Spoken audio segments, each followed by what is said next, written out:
Saan si Moch, si Gondori? Baka nandun sa kwarto niyo, buksan mo. Gutom na sila, oh. Wala mo nang away-away kapag ka nagugutom, ha? Oo. Kasi lahat gutom. Nandiyan si Gondori? So, ito yung food nila. Chicken na may isda. Kasi yung sobra ng chicken. Wet food, kalabasa, tsaka dry food. Yan naman sa mga kitten. Okay. So, dali na natin.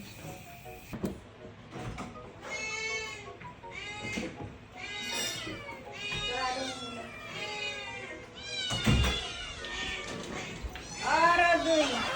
Aragoy! Aragoy! Gutom na ang lahat! Aragoy! Aragoy! Aragoy! Nandiyan na ang food nila. Naangkat na si Kuya. Aragoy! Ay! Ay, maldita! O, saglit. Unahin muna natin yung mga kitten. Ayun na, ayun na, ayun na.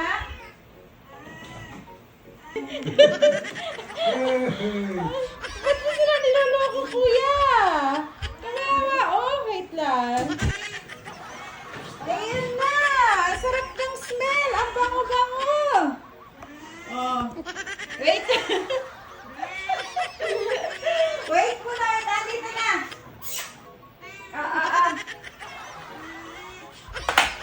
Oops!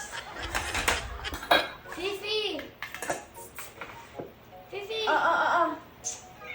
Saan si Tre? Ay, nako. Bigay dito, Si Miyang, wala kay Miyang. Ay, wala kay Gondori. Dapat check kay Miyang do. Yang! Miyang eh. Then, si Nori, wait lang. Kawawa lang. Opo.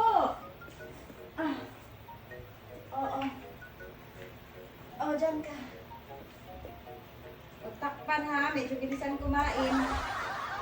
O, yan ang problema natin. Dyan ka. Kain. Nandun yata si Nori sa kabila. Wait lang. Lagyan muna natin ng whiskas. Tinatakpan niya eh. Eto na Eto na. Patungan ko ng whiskas yan. Eto na. Yan. Amoyin mo yung whiskas. May toppings na yan.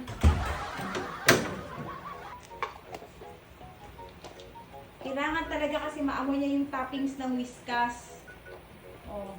Grabe ka sensitive ng ilong. Ay, nalang.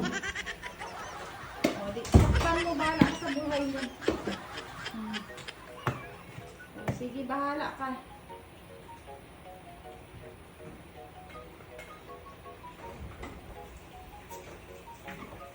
Meron kasing chicken, mga kamuman. Nilagyan ko ng chicken. Ayaw niya. Sige na, mag-wet food ka na lang. Bigay ko na lang yan kay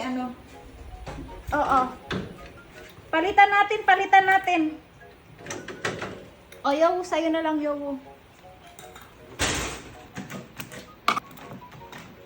Hindi makatipid paging aning style lang. Yan na.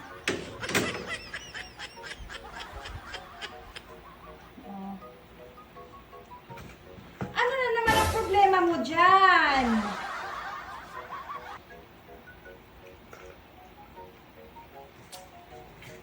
Ay, nalang buhay. Whiskas yan, whiskas.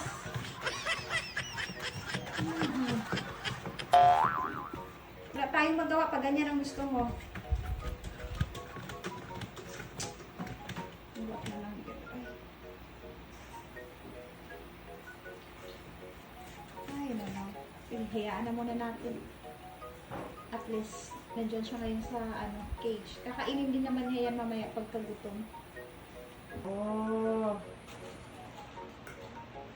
Kanino yung naubos? Galing naman. Kaya si Juan tapos na. Naiwan pa yata dun yung amoy ng chicken. Yan, lagot ka. Bumaba na si Kuya Nori, oh. Kainin na ni Kuya Nori ang food mo. Oh, kayo guys, tapos na kayo.